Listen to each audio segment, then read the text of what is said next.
নমস্কাৰ বন্ধু বান্ধৱীসকল, মোৰ অন্য এটা মিনি ভ্লগলৈ আপোনালোকক স্বাগতম। যিহেতু ঘৰত থাকি থাকি আমনি লাগিলে, সেয়েহে ভাবিলোঁ বৌহঁতৰ ঘৰৰ পৰা এপাক আহোঁগৈ। আৰু আমাৰ বৰমাহঁতৰ ঘৰ আমাৰ ঘৰ ওচৰতে, তথাপি দেখোন মোৰ যাবলৈ মন নাযায়। চাওকচোন বৰমাহঁতৰ আমজোপা কিমান ধুনীয়াকৈ যে লাগি আছে নহয়, লগতে জবা ফুলজোপা সৈতে বেছ ধুনীয়া লাগিছে। আৰু এইফালে দেখিছেনে বতাহ কিমান মাৰিছে, গছ গছনিবিলাক একেবাৰে লৰি গৈছে। ৰ'দটো যিহেতু চোকা, বতাহ মৰা দেখি বহুত ভাল লাগি গ'ল।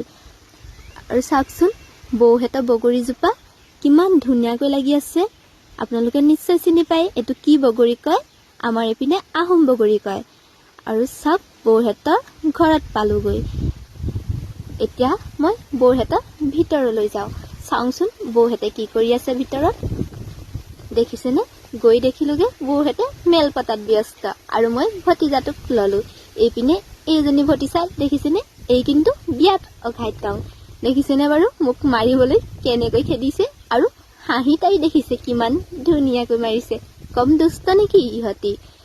আৰু আজিলৈ আহিছোঁ আন এটা ভিডিঅ'ত, আকৌ লগ পাম।